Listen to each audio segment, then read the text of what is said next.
Hello, my name is Jalissa Perez. Good morning. My name is Jalissa Perez, and I am the Executive College Director at Integrate NYC. Integrate NYC is a student-led organization that stands for integration and equity in New York City public schools.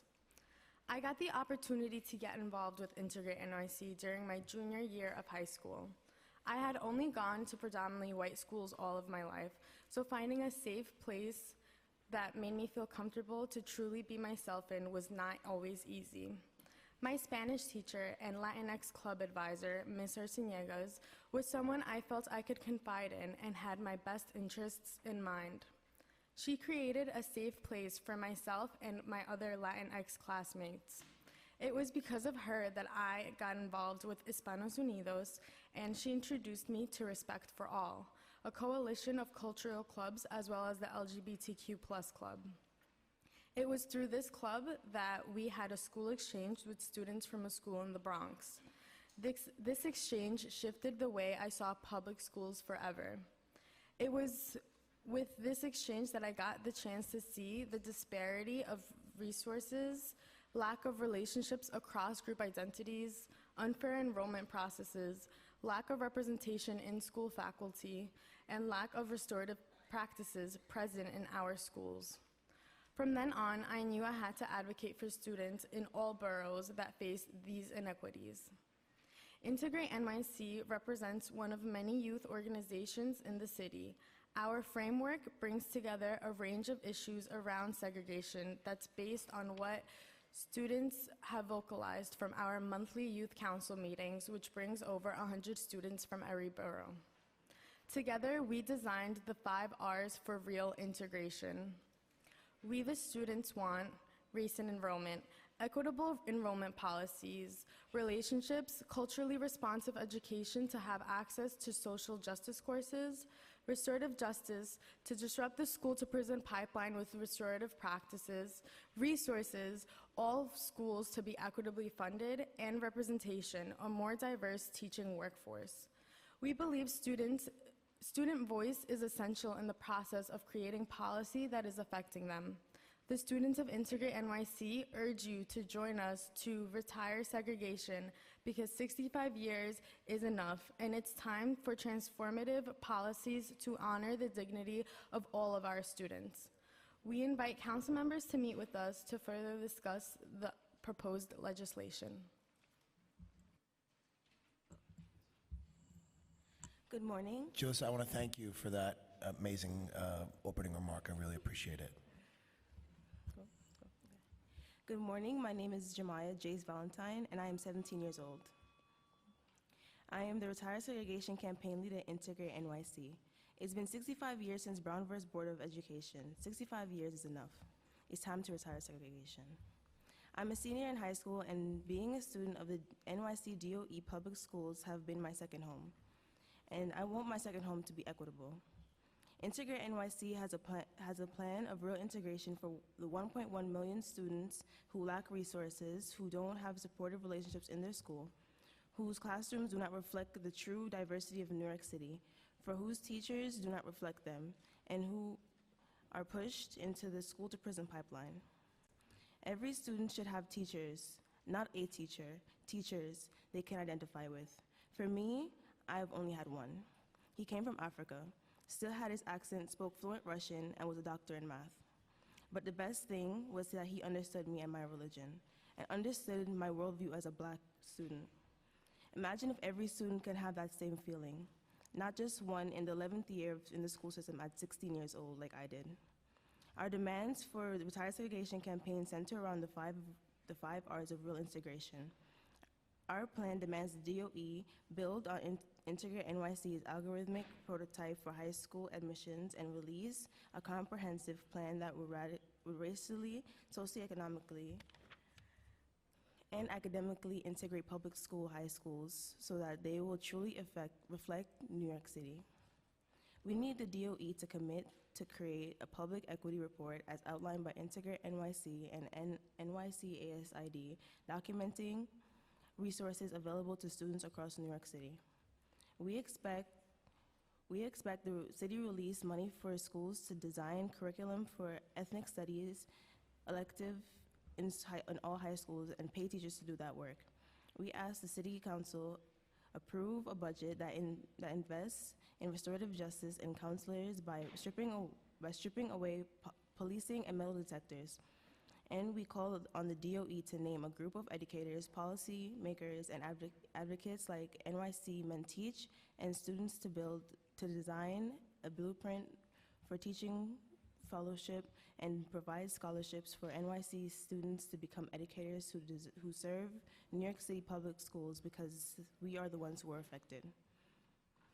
May 17th will mark the 65th anniversary of Brown versus Board of Ed, and we will be hosting a retired segregation party.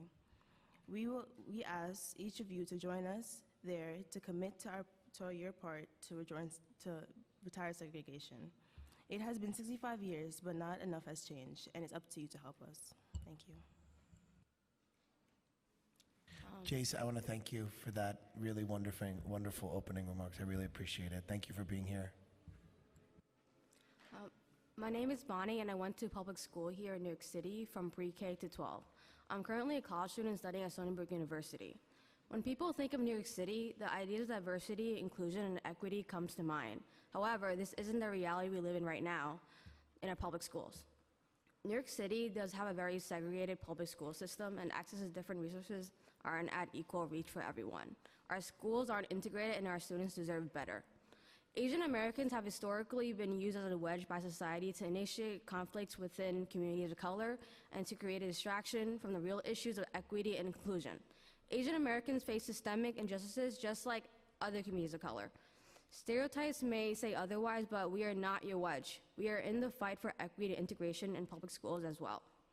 The model minority myth was created with the intention of initiating intergroup fighting within communities of color.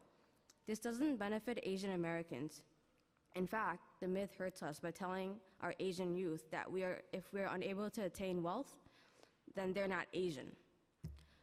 There have been some conversations on making our curriculums more inclusive and reflective of minorities. We are a minority too, so where is our history that isn't about the Silk Road? Almost all of my peers throughout high school didn't even know that Chinese Americans weren't allowed to become citizens until 1943, and that people from Asia were also restricted from immigrating here to the US for decades. Does it sound like we're the model minority to you? Within our public schools, we have guidance counselors, but how many of them are Asian? Representation is another area where we lack in. If there were greater resources available in regards to mental health in our public schools, then our youth will know more about the model minority ahead of time. So no one's perfect, and they should know that too. Being put under the mental stress of everyone being perfect isn't healthy for one's upbringing. Asian Americans have the highest poverty rate in New York City. So why don't we talk about that?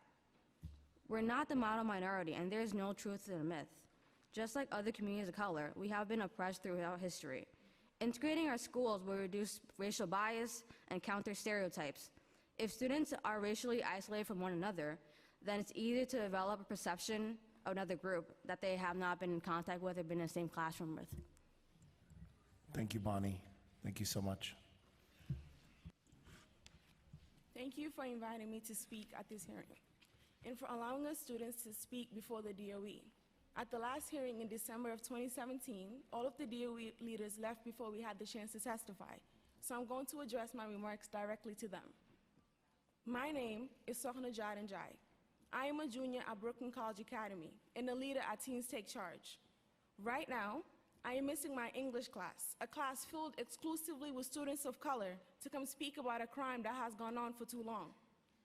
Before I continue, I need you to know that I will not be the only student testifying today, and I'll be very disappointed if anyone from the DOE leaves before we have the chance to speak to you.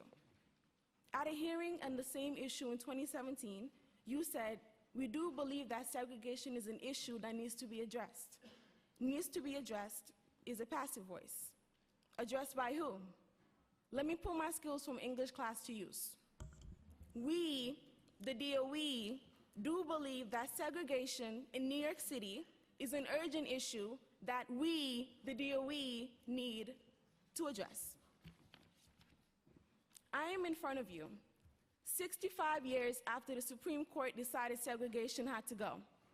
62 years after New York City approved a comprehensive integration plan that was never implemented. 55 years after 460,000 students boycotted school against segregation. 5 years after Mayor de Blasio took office. 5 years after New York City was called out as having the most segregated school system in America. 5 years after the City Council demanded that the DOE integrate our school system. 5 years after I graduated 6th grade. 5 more years I have spent in this segregated school system. You, the DOE, speak a lot about needing to look at more data. But why you continue to look at data? A student is traveling an hour and a half to get to school because the school that is a block away from her house does not have enough resources. One student is playing ultimate frisbee. One student is playing ultimate frisbee at a school that offers dozens of sports while another student is going home because his school does not offer him enough resources or any sports at all. So what are you going to say to me today?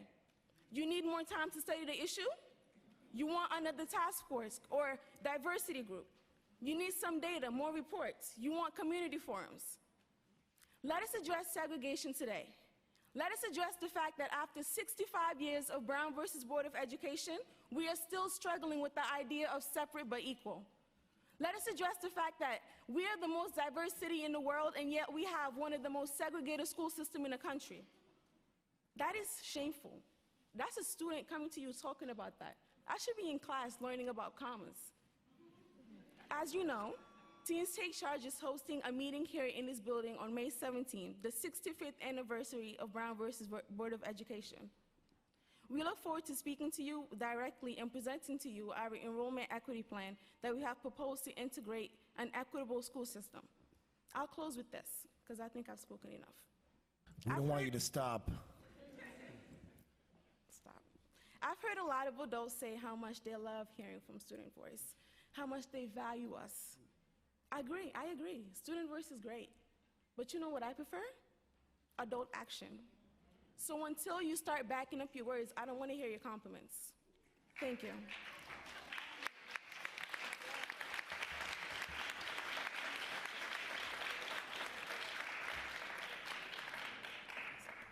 Thank you, Senator Jarred, for being here today and for those very powerful words and remarks. I really appreciate it. I'm sorry you're missing school, but I'm glad that you're here.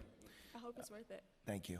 Are there any members of the committee that have questions for any of the amazing young people that are here today? Okay. I want to thank you all, but before you leave, I know Councilmember Lander wanted to make some very brief remarks. So I've said on a lot of occasions that the students of Integrate NYC and Teens Take Charge are the most inspiring thing happening in New York City. And I don't want to blow smoke. I think your point that we haven't taken action that would show that we've been listening is really important. But I think it's important to hear too. And it's not just that you're demanding that we end our denial and take action on segregation. It's that you're modeling the city we could have if we took it seriously. So it's not only tokenizing your voice, it's like genuinely listening to the demands you make, taking them really seriously. And I would urge people both on the 5 R's of real integration and the high school integration plan that Teens Take Charge has developed, dig down into the details, because we're going to hear from the chancellor, we're going to ask a lot of questions, we're going to hear from a lot of people. But both of these groups, you have not just elevated student voice, you've put really specific demands out. And the work around the metrics of the 5 R's, the work around the high schools, and we're going to hear a lot later about 8 of the about 400 high schools. But Teens Take Charge and Integrate NYC have put out a plan that will look at integrating the other 392, and I really appreciate it. So I just want to say thank you guys for coming. You know, we had a first hearing on school segregation about 5 years ago, as a couple of you referenced, and at that point, we were really just in denial, I'll be honest. You know, we did not hear the word segregation or integration from the Department of Education. We did not embark at that time on a serious plan to do something about it. And while we still have a long way to go, we are in a different place today where we have not yet taken serious action at the scale needed, that is for certain. But I think maybe we're past the denial phase. And if we are, it is because young people working with activists and teachers and administrators have made it impossible for us to ignore or deny any further. And I really think it's on both sides of calling out the harm and putting in bright relief what systemic racism and segregation do, and also offering us a glimpse of what would be possible if we could have a city led by and educating in a profound and integrated way students like you. So I just want to say thank you, not just for being here today, but for the serious organizing work you're doing, and for the fact that I know it's not going to end when you go back to class, that we're counting on you to hold us accountable and keep pushing all of us together. Thank you. Thank you. Thank you, Brad. Thank you all for being here. We really, really appreciate it. Thank you so much.